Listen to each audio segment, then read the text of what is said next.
Big news: Liam Paro versus Richardson Hitchins will be hosted in San Juan, Puerto Rico, December 7th. Most likely against the Zone. Should be an interesting matchup. The Zone is putting together some good matchups on their platform with Matchroom also facing off two fighters of their own. That's a matchup that a lot of us been looking forward to for a while now. Between Liam Paro and Richardson Hitchens. This was a fight that was talked about earlier this year. I heard a lot of people saying that Richardson Hitchens should fight the winner of Matias and Paro, which was a scheduled plan. That plan was actually real. The people who put that out there, when they said Matias could fight Hitchens next, that was a real fight plan. So it turns out they're actually sticking with that. Kudos to Eddie Hearn for actually sticking to the plans he actually put out, or that was put out to the public and media. Got to give him credit for that at least.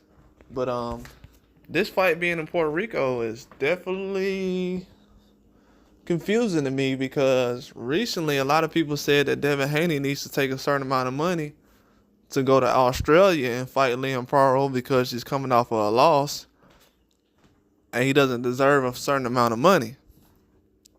So my thing is, why is the fight not happening in Australia if Paro is a person who's from Australia, and that would be considered a bigger box office fight in Australia for Devin Haney and Liam Paro? So why would the plans change for Richardson Hitchens and Liam Paro? Is it that Devin Haney was needed in the situation for Liam Paro? Because why would you change where the fight's going to happen? As far as I knew, the plans were, let's fight in Australia, Liam Paro versus Puyo, Hitchins, or Devin Haney. Either one of them. Either way, they was trying to make it seem like either way we're gonna fight in Australia, so you figure it out. Now it's like, oh, we're not gonna fight in Australia. That was just something that was talked about. Why are y'all moving on from this and not talking about it now? That doesn't make a lot of sense. I'm confused. I'm very confused in that situation. But either way, it's something that I found interesting, and the whole Liam Paro situation with Hitchens. It's a good fight, man. I like the fight. These are two of my, you would say, favorite fighters or fighters I like to follow. I have a lot of favorite fighters, but those are guys that I liked before they got belts or opportunities. So I would like to throw those in the mix. But yeah, these are two guys that I don't really want to pick against, but somebody got to lose. But Hitchens, I know a lot of people give him problems about the Lemos fight. To be honest with you, I don't really give him that many issues because Tank Davis had issues with Eastside Cruz too. I don't really give him issues about that. So that's the one reason I don't really harp on the Lemos fight too much. That people say he looked bad in the fight. Tyson Fury looked bad against Ngannou. And look how quick everybody forgot about that. They're worried about him possibly being Usyk again. So it's like, do we really care about Lemos and Hitchens? Like, to be honest with you, it kind of shows that Hitchens is a bigger name than what I thought he was, because I thought a lot of people didn't know who he is. Now they know the opponent he fought. So that's a good thing. It's kind of a bad thing because it's like, are they waiting on him to do something bad, or are they waiting on him to do something good? Because if he does something good, am I going to hear everybody talk about it? Probably not. So it's kind of like I'm already leaning towards that way, but I'm going to try to pick the right fighter as far as who wins the fight. But it's kind of like my heart's like, kind of going towards Hitchens' way just because I feel like he's a super underdog. Now everybody's a Paro fan.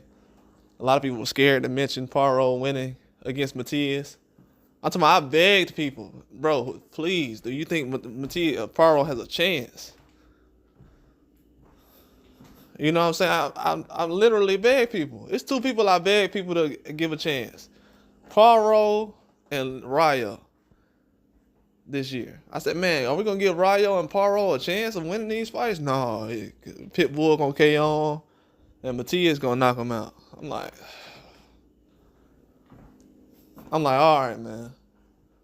And I actually went along with a couple of these, not those two, but I went along with a couple of them. Like Jared Anderson, I went along with that one.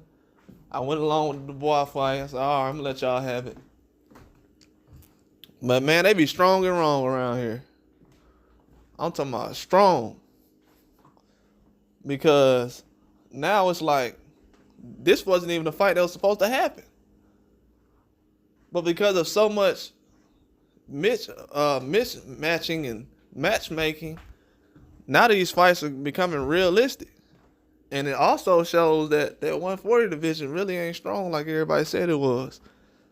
It was only strong because Devin Haney stepped in the division, but it was the same division as far as I knew. Ryan Garcia's not having a lot of fights at 140.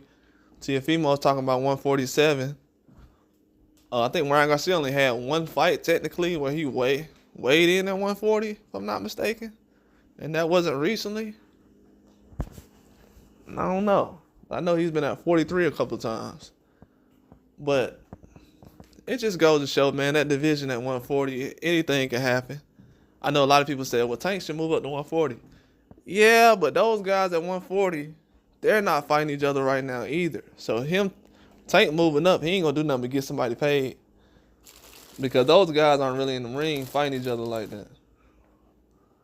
And until we get all that fixed, it's not really going to be nothing you can actually get out of the situation. To be honest with you. Can't really get much out of that situation with all these fights at 140. But you can try. But as far as I know, PBC had most of these guys at 40. They just had Puyo and I know Hitchins was trying to be over there not too long ago, dealing with Mayweather Promotions. So it's a lot of these fighters that's involved right now that's not really that's been overlooked kind of in the past. And without Haney's name involved at 140, it's not really a lot of options for certain guys. So Hitchins got to fight Paro at this point. It's a chance at a belt. Hitchins don't know how long he's going to be at 140. It's going to be tough for him to make 140, but I don't know how long he's going to be there. So this is probably like his chance where he's like, man, this is probably one of my last chances actually getting the top fight at 140. So let me go ahead and just mess with this and make this happen. But it's the plan he's been going with the whole time, though. Eddie Hearn has a plan. That's one thing we do know. Eddie Hearn going through with his plans. I can confirm that. Now, are these other companies going through with their plans? What plan does PBC have? I don't know. I do not know what plan they have right now. I know what other fighters' plans are. Like, I got more of an idea of what Benavidez is going to do than I actually do these other fighters at 40 and 35, so it makes a lot of sense. But it should be an interesting matchup. San Juan, Puerto Rico. Now, neither of these fighters are from Puerto Rico. Am I looking at a situation where Matias could possibly be added to a card? Or are they previewing? Or is Eddie Hearn using this situation to preview or kind of gauge what he's going to do for Berlanga and a Matias card? I don't know. That's a situation where you can kind of look into it and be like, these guys need to be a little more active. Because if they take off a long break right now, it's not going to help their career. It's going to set it back. They need to be just as active as these other fighters. But that's all I got.